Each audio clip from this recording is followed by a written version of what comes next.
Now for our story. In the cozy living room of Aunt Mary Lane's farmhouse on Willow Road, there was silence this evening, except for the cheerful crackling of the fire. Peggy Douglas was curled up in Lefty's easy chair, working busily with her aunt's sewing basket in her lap. Occasionally, she'd put down her work, stare thoughtfully into the fire. Then she'd go back to her work with an air of determination, as if she didn't much like what she was doing, but had made up her mind to do a good job of it. After a while, she began humming cheerfully to herself.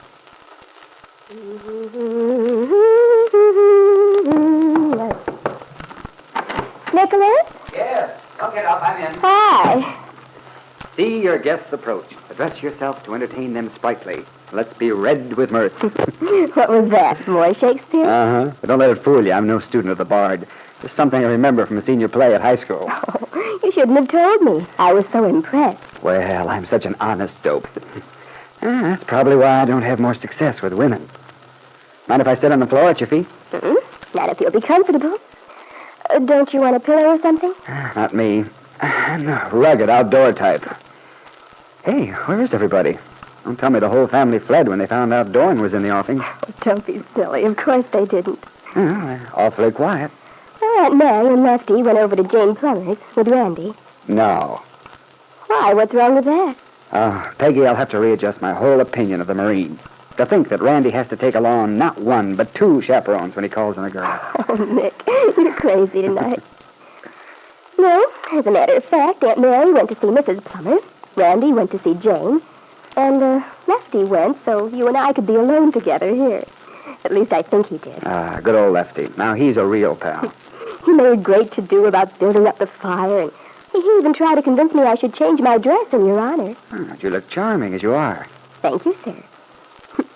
Honestly, now the way Lefty acts, you'd think I was a hopeless old maid, and he was my father trying desperately to get me off his hands.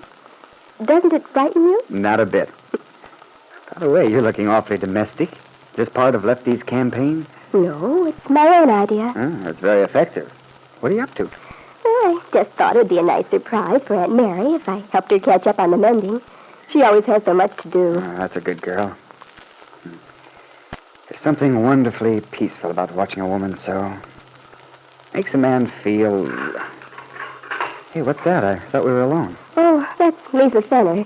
I guess she came down to make herself a cup of tea. Oh, I'd forgotten she was still here. She's leaving in a few days, I think. Hadn't we better ask her to come in and sit by the fire for a while? Oh, I doubt if she'd want to, Nick. She stays in her room most of the time. Lisa's really very shy, so Aunt Mary and I decided not to pester her. Just let her alone. She knows she's welcome whenever she feels like company. I guess you're right. Has she been feeling any better? I know you said she was pretty low when she first came. Oh, yes, she's lots better, compared with the way she was at first. But she's still worried about the future. And then something seems to be bothering her. Something she won't talk about. You know, I've been thinking about her since the other day when you told me what happened. Name's rather unusual, and then I remembered I'd seen her dance. It was in San Francisco. Really? Uh-huh. She had a partner. I guess it was her husband. They were very good. Oh, yes, apparently they were quite a successful team. That's one of the troubles now. Lisa says she's afraid to try it alone. She's so used to dancing with Lance. What happened? They split up? Well, it seems their success sort of went to his head. Lisa was hurt and bitter. He started running around with a pretty fast crowd, and she couldn't, or at least she didn't want to, keep up with him. And then, well, you know how it goes. They began quarreling. And finally came the crash. It's too bad. It is. Because I think Lisa's really in love with him still. But she has a lot of pride. And she keeps saying she's wronged him, that she can't face him now. Wonder what she means. I don't know. Oh, well, darling, I wouldn't worry about it.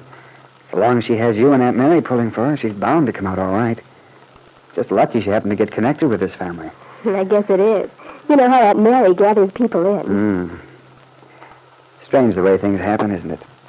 This girl and dancer coming to Wakefield for some reason we don't know. Just happening to be there on that bridge when Randy and Lefty went by. Almost makes you feel there's some pattern to things. Some reason why they happen as they do. Yes, it does. Because, you know, she couldn't have fallen into better hands if she's in trouble. But After all, if her troubles are connected with her husband and all that, there's not much we can do. That depends on Lisa and Lance. I don't know. But perhaps you're right. Trying to straighten out another person's love affairs is quite a big order. It certainly is.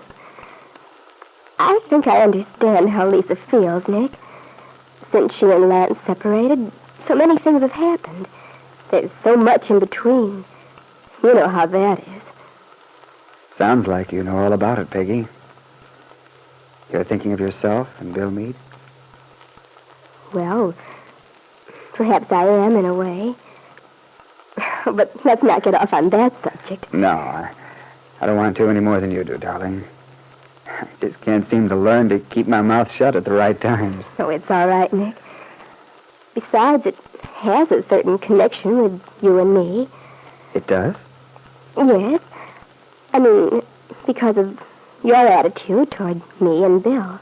I think my attitude's the only possible one to avoid disaster. But that's because you're so sure you know how I feel. And there's always a possibility that you're wrong, you know. That first night you told me you'd like to delay our marriage, I was rather hurt at first. But then when I thought it over, I could see you were only trying to be sensible, and it did seem a good idea to wait for a while. I'm glad you agree. But, Nick, that was so long ago.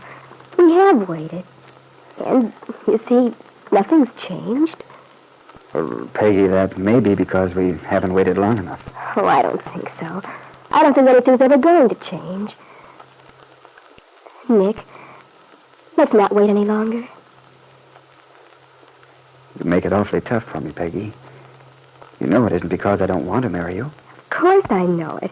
If I weren't sure of that, I wouldn't be able to talk to you like this. But don't you see, darling, I'd feel miserable if we went ahead and then you regretted it afterward. It would be much worse for both of us if that happened. But it wouldn't happen. And, well, now that Randy's back, Aunt Mary wouldn't miss me so much. And, well, you know how Lefty feels. Yes, darling. You make a very strong case.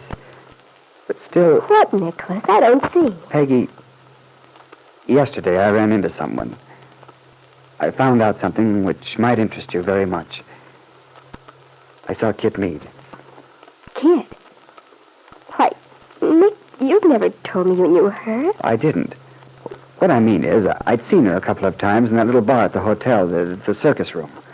We chatted the way you do sometimes, but we never introduced ourselves until yesterday. I see.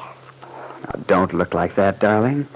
I didn't fall victim to her charms, if that's what you're thinking. Well, if you had, it wouldn't surprise me. Look, I've known dozens of Kitt Meades. Cold, selfish. I could write a book about gals like that. Maybe I should, too, to protect unfortunate guys like Bill. It wouldn't do much good, I'm afraid. Well, what did Kitt tell you that you think would interest me? Well, Peggy, at first I thought it was just a flip remark. But the more I think about it, the more it seems possible she might really have meant it. You see, I asked her why she didn't let Bill go. Nicholas, you didn't. Well, certainly, why not? Well, but don't you see what she'll think? She knows we've been engaged and that the marriage has been postponed. She must think you're... I don't give a hoot what she thinks. But the point is, she might just do what she said. What was that? She might divorce Bill after all. Well, I don't believe it. For some reason, I do. I don't know why. No, you don't know her as I do. If Kitt said she would do it, it means she won't. Not in a million years. But perhaps you're wrong, Peggy. Perhaps you're saying that because you're afraid. Afraid of the effect it might have on your feelings if you knew that Bill Meade were actually free. How would you feel about marrying Nicholas Dorn then, Peggy, if Kitt's statement that she'll divorce Bill Meade turned out to be more than a flippant remark to an acquaintance over cocktails? Because if you only knew it, Peggy, at this very moment, Kitt has just told Bill Meade that she does intend to get a divorce, and right away.